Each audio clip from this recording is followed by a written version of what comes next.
History Trust of South Australia, conceived by then Arts Minister Murray Hill in 1980 under Premier David Tonkin, was announced as a concept on Proclamation Day 1980. The legislation was written and indeed passed through the Parliament, both chambers, within 6 months. It is now in its 45th year, and I particularly note that in the last decade, the History Trust of South Australia has grown and matured and developed and delivered for South Australia. In achieving that, I commend all of the board members, all of the staff, all of the volunteers and indeed donors of the History Trust. But I particularly note the stewardship of the Chair, Elizabeth Ho, OAM, and the Chief Executive, Greg Mackie, also OAM, who have led the Trust throughout this period and who are now at the end of that period of service. I note and commend the Minister for Education, who shares my regard for the importance of this work and for the service that Elizabeth and Greg have provided our state. He hosted the Trust board for dinner in this building last night. I'm grateful for the opportunity to drop in and say hello and mark their significant contributions. It was a most appropriate tribute. I'm sure the Minister would agree with the comments I propose to make about them today.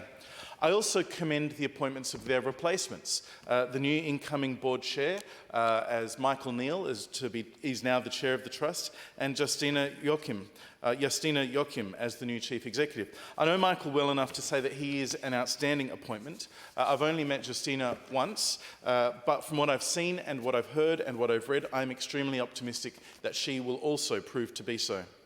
I look forward to seeing the way that Michael and Justina make their own mark on this organisation for the benefit of the South Australian community in the years ahead. But on this occasion, I particularly want to take a few minutes to acknowledge the service of Elizabeth Ho and Greg Mackie. First, some context. Some people may not be familiar with the History Trust. It is an almost uniquely South Australian, a standalone statutory authority responsible for maintaining the state's historical collection, separate from the South Australian Museum, from the Art Gallery, from the State Library, and indeed supporting the understanding of history in South Australia. It is supported by recurrent government funding, hence my discussion in the appropriation bill, and it generates its own philanthropic support to enhance its work. It's responsible for 3 of South Australia's key collecting institutions: the Maritime Museum, the Migration Museum and the National Motor Museum. It runs the Centre for Democracy in the Institute building in the State Library.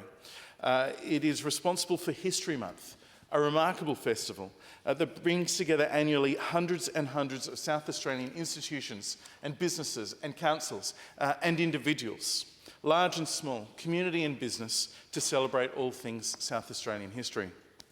I said before that the growth in the impact of the History Trust has been significant over the last decade. In all of its activities, it now reaches more students with its educational programs, more South Australians with its community outreach work, and more community groups, history groups and other museums with curatorial support and grant funding than ever before. It fulfills its mantra that the History Trust seeks to give the past a future now. All of the museums have seen improvements, some of which I was proud to be associated with as Minister, and the impact of their individual community and education programs has also grown. In the context of the appropriation bill, I highlight that each of these museums, through the History Trust, has further suggestions for government for future works that could be considered favourably. Perhaps nowhere has the growth in ambition and achievement been more pronounced than in the growth of the History Festival. It began in 2004, so you would remember, as History Week. It had dozens of events. Now, it's History Month in May, with more than 100,000 South Australians involved in attending at least one event every year. Began with several dozen events. In 2021, my last as Minister, there were 620 in every corner of the state. I recall Greg Mackie encouraging me to go to a History Festival event in Farina. If any of the members present haven't been to Farina or don't know where it is, I encourage you to book a weekend there and see how it feels. It was tremendous that the people were able to look at the history of Farina and present an event there, no small undertaking. I've always valued the History Trust and the History Festival, and their work helps bring us to a better understanding and appreciation of what it is to be a South Australian in the 21st century. Knowing where we come from informs us of where we are, who we are, and indeed encourages us and inspires us and educates us to do better in where we're going.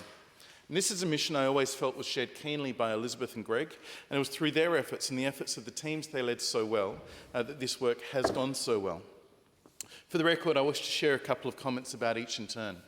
Elizabeth Ho, OAM, had 9 years as chair of the History Trust. I'm sure the minister would have sought her reappointment if it wasn't against the law to do so after 9 years. She expired her term limit. Elizabeth Ho did an arts degree with honours in history at the University of Adelaide, along with professional library studies.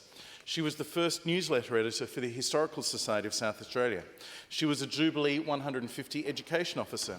She was the Mortlock Library Manager, looking after the State Heritage Holdings, and later Deputy Director of the State Library and a State Heritage Authority member. For 14 years, she served as the inaugural Director of the Bob Hawke Prime Ministerial Centre at the University of South Australia. As chair of the History Trust, her stewardship spanned a range of achievements, of which I'll just list a few. The growth of the History Festival I spoke about earlier, the establishment of the Centre for Democracy, the shift from arts to education of the History Trust within machinery of government, and the full realisation of the opportunities for improved partnerships in schools and young people that provided. I know that was something that former Premier Stephen Marshall was incredibly eager to see realised, hence his decision to shift History Trust from arts to education. And it was something that was ably undertaken by some excellent public servants, not just within the History Trust, but also within education. Rick Pearce as the Chief Executive, and Dr. Peter Smith and the other people within External Relations who did such great work. Elizabeth led a major restructure of the organisation along with Greg Mackie, restructuring the organisation for the future, but managing to do so with no redundancies. And she led capital improvements and major maintenance programs from the National Motor Museum, the Migration Museum, and the increased profile overall of the History Trust, enabling it to better fulfil its mission. Elizabeth is committed to history, to cultural capital, to humanities, to universities. In closing remarks at this year's History Festival, Elizabeth said of herself that she might be, and I quote her to be clear, approaching fossil status, but we history tragics are hard to kill off. We live in a permanent state of curiosity and wonder, and we believe in our discipline. We know that our society needs history to make sense of our times and to give us meaning. She concluded that speech by saying, and I quote again, "Those who do remember the past and choose to engage with it can shape a future that's wiser, richer and fairer. Our young people need better access to this understanding, so let's all work to give the past a future now." Elizabeth Ho has given service in spades to this state, and we are grateful to her. I'm sure all members of the House would agree. Turn in the minutes remaining to Greg Mackie. Greg Mackie, OAM, cultural connoisseur, arts supremo, historical steward, Max Factor. That last part I hope Greg appreciates me saying in the Parliament. Greg's contribution to South Australia's cultural landscape over many decades has been profound, from imprints, bookshop to arts essay and many things beyond and in between. I'll narrow the scope of my remarks today, sir, to the role he played as Chief Executive of the History Trust, a role that is to conclude in about 10 days. In particular, the value add that he has offered the organisation over that time. Greg provided leadership for the History Trust over a decade and managed to be both stable and innovative, responding to some pretty extraordinary circumstances, but ensuring the Trust was also always in a position to take advantage of any opportunities that presented. His achievements included, and this also is by no means an exhaustive list, pulling off that excellent restructure with minimal pain, as I mentioned before when referring to Elizabeth Ho's work. The $500,000 solar power upgrade for the National Motor Museum, the $6.3 million upgrade of the Migration Museum, which has led to the commencement of master planning for the future worthy of all of our consideration. Contribution to the development of the plans for and leadership within the work of delivering the Cultural Institutions Storage Facility. It's a very important facility, $80 million project announced in 2021. We were hoping it would be operational by now, as indeed were all of our cultural collections facilities. Perhaps I should have worked harder when I was the Minister and had the opportunity to give Greg a greater role in that, and we might be enjoying its work now. But at any rate, he did important work in establishing the ground rules for it, and in the future, our state is going to be significantly benefited by that important work undertaken by Greg and all of the other people involved in that project. I hesitate to mention the back and forth of the proposal to move the History Trust into Ayers House because I know it is a sore point for a number of people, but I feel like in the context of these remarks there are 2 points very much worth making without commenting either way on the merits of the proposal. First, had the former government's proposal gone ahead, I couldn't be more confident in saying that the History Trust under Greg and his team would have done an outstanding job as stewards of that important building. Second, the new government, having been elected with a clear mandate to go down a different path, retaining Ayers House in the ownership of the National Trust, Greg did do a marvellous job in stewarding the History Trust, its organisation, its members, its staff, into a different, positive future. It's in the best traditions of the public service that someone in a role like Greg's will work with whichever government the people of South Australia has elected to implement government policy in a way that best serves not just the government's policy but also the community's interests. The History Trust and the National Trust, I should say, sir, have now signed a memorandum of cooperation and collaboration. And I acknowledge the important work done by Greg and Elizabeth, along with the new leadership group within the National Trust, in enabling that to take place. And indeed, in the years ahead, I'm very excited. Already it's significantly begun. The number of National Trust-led events within the History Festival is now returning to previous levels. Just finishing with a few other highlights that had indeed global news reach, as befitting Greg and Elizabeth's stature. I commend Greg for his role in the centenary of the Great Air Race and the epic flight of the Smith brothers, 2020, I think it was, or 2019. It was a year of festivities, film and community education and celebration, led by Lainey Anderson, with support from Greg and the team, which ultimately, amongst many other things, led to the $7 million project relocating our famous Vickers Vimy into its new home within the precinct of Adelaide Airport.